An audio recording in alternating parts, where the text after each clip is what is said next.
Hey y'all, here is today's tea tasting. This is a 2011 Feng Yun Raw Pu tea cake from Yunnan Sourcing. I just got done watching a video about this, and so I think this tea is 9 years old. Isn't that crazy? And um, we'll talk more about that later. When I look at my tasting notes, I haven't even tasted, but this tea cake, the whole cake, the big cake, is $85. No way I could afford that. This is a sample size that was $8.50, and I'm hoping, I guess I'm going to cut this in half and maybe get two tastings out of it.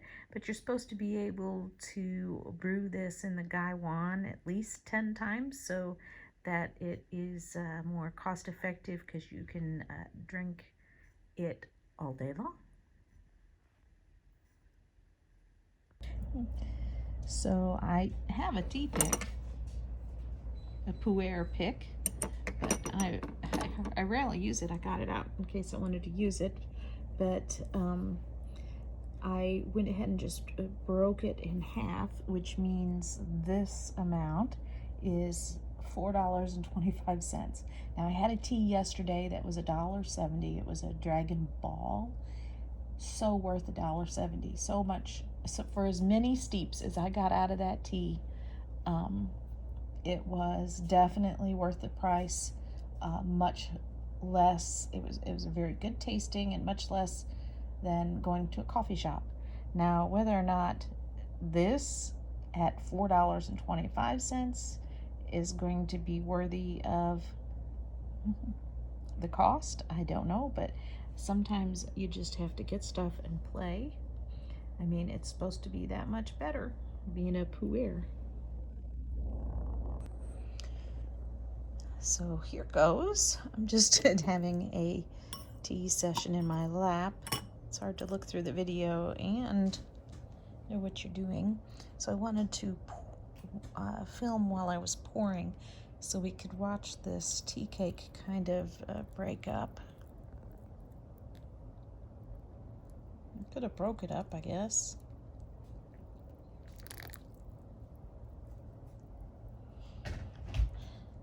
Now, I wanted to try another raw pu'er, which is also the same as a sheng, and because I so far have not liked them. They've been too tannic, too bitter, too astringent, all of those words. And then while I was watching the video of the guy who actually made this tea, he was using those words to describe it, and I was like, oh well, maybe I'm not going to like it, but we shall see. I want to keep giving it a chance. So here is the color of the first steep. Since I don't like tannic, I did a very short steep. It's kind of a, I guess, a golden color.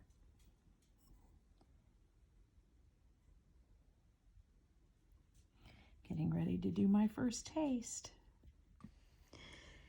I'm looking at this and trying to describe it.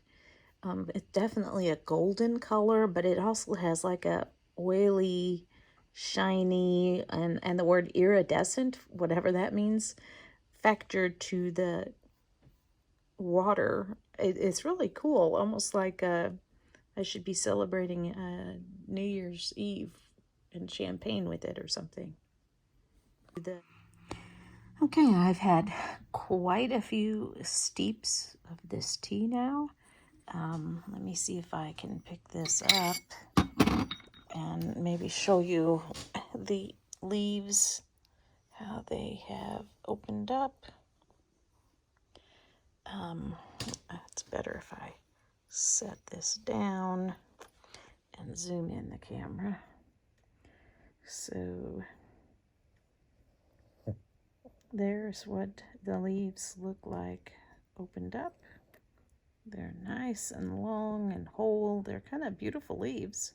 They're even still a little green, which is amazing for them being 9 years old.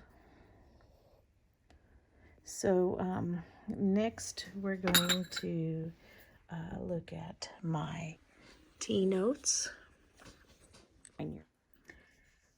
So because of the lighting, I've got this zoomed in. I just take these on my iPhone, and hopefully I won't jump around too much. I found that the shadows are better if I sit away from my computer and zoom the camera in. So here are my tasting notes, and you have the name of the tea there. Now, since I did the first video snippets for this video, I've done a Zoom video chat with some other people online, and I learned quite a bit. I quite enjoy my time with these folks. And they shared with me this website called babblecarp.org, because I said I was trying to figure out what Feng Yun meant. And I know there's the Google Translate, but and just Googling the name, but that wasn't helping me. And this website, there's a screenshot of what it gives me. It says Fang means tip or peak, also phoenix, which I know there's phoenix oolongs. And Yun can be clouds, or it can be short for Yunnan, which could be the case here. It says, or literally rhyme. I'm not sure what that means, but in tea context, an aftertaste, or more generally, the elusive essence of experiencing a given tea. Not quite sure what that means, but it sure does help understand what Feng Yun means. So I got it from Yunnan Sourcing. Today's date. It's a pu'er, and these are my own notes that I have to drop in and look at often. The more I look at them, the more I can remember the words. So a sheng pu'er, which is what this one is also a raw pu'er, which is naturally fermented over a long aging period. So in this case, mine is 9 years. So this is the one case in pu'ers where the longer you keep your tea, the more it changes and the better it gets. Most other teas, just regular teas, the longer you keep them, the less fresh they get, and they lose their taste and smell. So as opposed to a shu pu'er, which is cooked to imitate a sheng, and so the aging process is sped up. Sheng and shu, or raw or cooked, and they also call cooked shu ripe, which I don't get the ripe part, but I do get these. So, origin. From the website, the Dai ethnic group lives exclusively in the Yunnan province,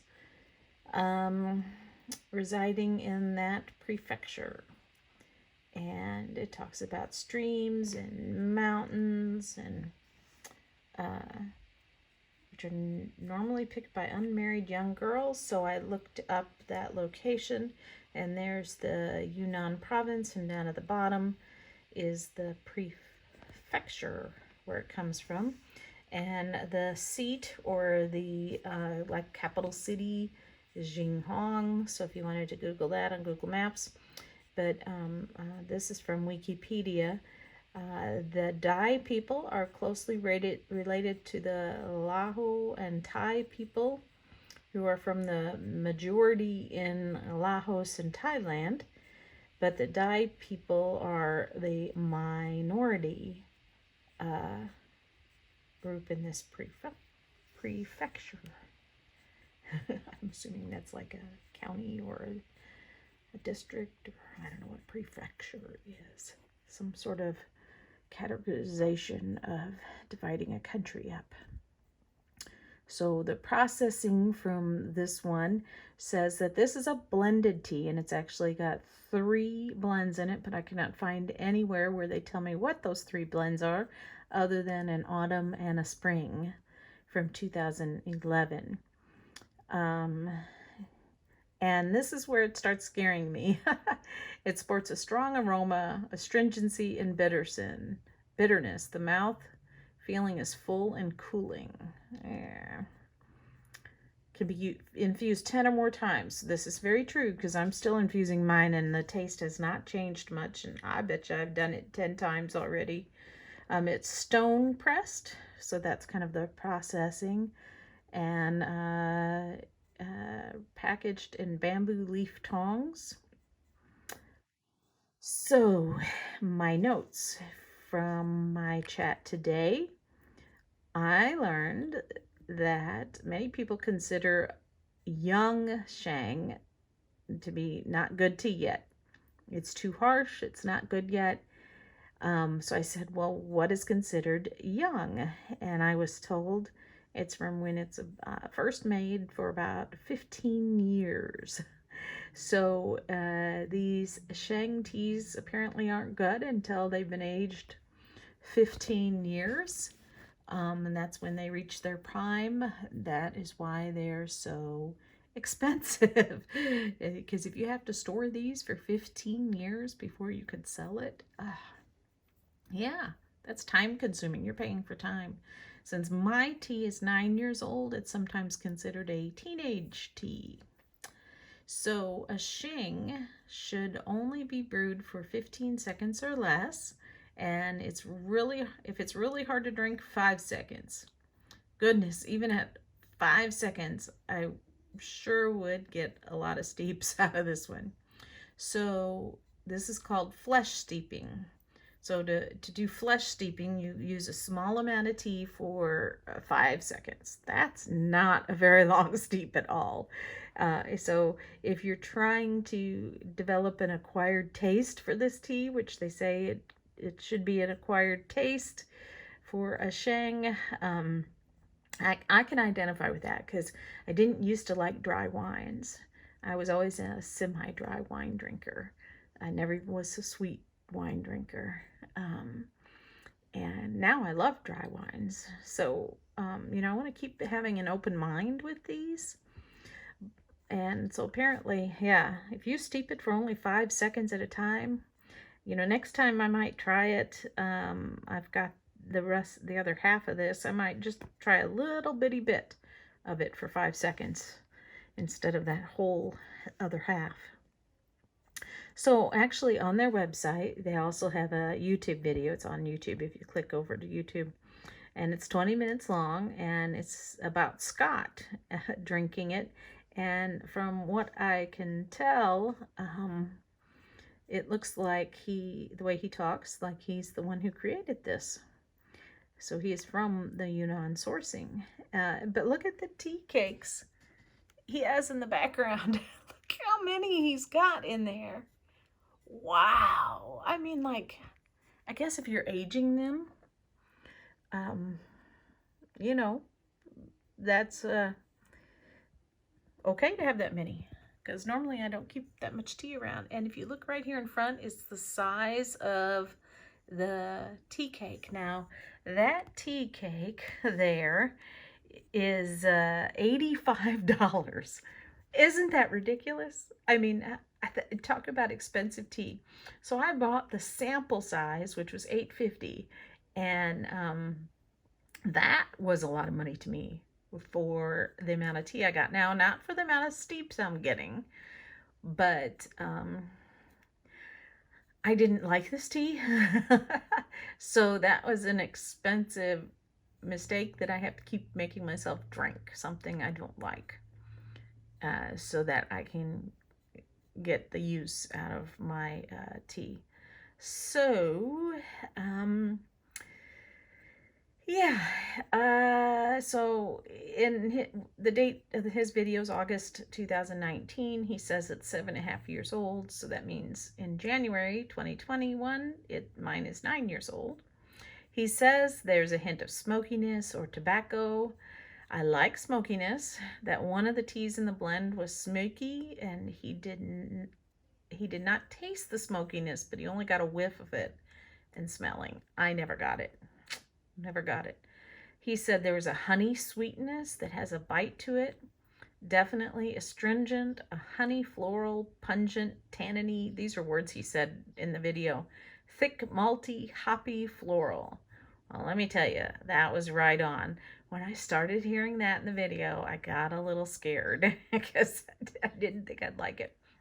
And then he said something about this is a tea that can be made into beer. Tea beer. What is that? What is tea beer? I don't like beer either. And he said that this is a tanniny sheng puer tongue that feels great. Okay. His tongue felt great. Let me tell you, my tongue did not feel great. Let me tell you, this was lingering. It lingered. The finish went on and on. In fact, I can still feel it. In fact, I think it is giving me heartburn. Seriously. My heartburn is coming on. I'm going to have to get heartburn medication. It does not, it does. It hangs on to your tongue and to the back of your tongue and to the finish. Like a long time after you drink it, you can feel it back there. I am not joking. So at first I wondered what he meant. And yeah, it definitely gives that. But where he says that feels great, nope, doesn't feel great. Nope, not at all. I disagree. I don't like it. I don't want it. So this was a golden color on the color spectrum that I created. And we talked about it already having an oily, shiny, or iridescent factor to the color. So this was the interesting part. The aroma flavor. At first the dry, because it's a cake. It needs to be broke apart to smell it, to get the air around it. But it did smell a bit fruity to me. That was all I got. And then the wet was a really unique smell. And the more I smelt it, the more I liked it. I liked the way it smelled. It was fruit again, and I finally decided it was the honey coming through, and kind of like a honey raisin. And I liked it. Very unique. I could keep smelling it to keep identifying it and learning what it is, and it was good. I found the body light, which was surprising. And then the astringency. Definitely the high range of astringency, pungent, bold. Ugh, I don't like astringent tea. No. And I didn't even brew it very long. I tried the 5-second brews, and it's still every time tasted the same. So the taste was very floral, so it was not at all like it smelled. So the honey fruity smell was not in the taste at all. It was, the only thing I could get was floral. And I didn't get the tobacco or any of that kind of, or the hop or the beer. But yeah, floral. That's what I got. And I do not like floral tastes. I do not like floral smells. I do not like it here. I do not like it there. I do not like it anywhere. Like, not even in candles, not even in perfumes or essential oils or anything. I do not like floral. I can handle it smelling a flower out in my yard, but I don't particularly like it. So I did like the unique smell, but I did not like the taste. Floral is bad enough, but pungent floral kind of topped it off. My husband took his tasting of it and he walked away and he said, "Never buy that again." I had to laugh. He wasn't even going to try a second taste. And Abby says it tasted burnt to him. Burnt was the word he came up with, which is funny because I like kind of smoky stuff, and roasted and toasted stuff, but I don't like burnt stuff. I didn't get the burnt. The finish was lingering and aromatic. Most of the taste is in the finish, And it's a bitter floral lingering, like I just said before, on and on and on. It's like, I need to get me something sweet and strong to get rid of this taste that's been in my mouth for a very long time. I gave it a rating of 1 heart, and I've got to drink the rest of this tea so I don't waste my money. That's frustrating. I'm wondering if I put it in a pan on the stove and kind of toast it, if it would change the flavor and make it better. I rarely give 1 hearts out, and I rarely give 5 hearts out. I mean, 1 heart has to be hard to swallow. That has to be pretty bad. A 5 heart has to be really good, like I want to keep it here all the time. Like I want to keep it in stock. So I rarely give out the 1s or the 5s. And this one, yeah, definitely a 1 for me. Yeah. A 2 is I swallowed it and it was just okay. Now, this one wasn't even okay. No. This is a sexy tea. I learned this from somebody else. This is not my thing. It's a sexy tea, which sounds like a good thing, as opposed to an elegant tea. It's attractive on the outside. I mean, it looks like a great tea, nice, big green leaves after it's brewed. You know, looks like good quality even in the dry format. It smells wonderful. So you now, you know, it's like a sexy guy across the room for me, and I want to get to know him. I'm curious whether he wants to get to know me, and I get a little closer and I walk up and get brave and I talk to him, and I can smell him, and he even smells good. And then I go and I sit down and have my first date with him. I'm married, okay, guys, but I'm thinking back to my unmarried days. And I sit down and I have my first date with him, sit down with him across the table, and I get to know him, and then I find out his heart is horrible. On the inside, he is not as good as his outside. And I never want to sit down at the table with this sexy one again. That's the same as this tea. It was sexy. I really thought it looked great. It smelled great. And then the taste was nothing like it smelled. I always think of an elegant tea that it's as attractive on the inside as it is on the outside. If it smells a little bit good, then when you taste it, it should be twice as good. That's an elegant tea. That's one that you would want to keep around. That's one you would say, this is a keeper. This one, sexy. No, you can keep your sexy, because you ain't got anything after that. All right, all. Have fun.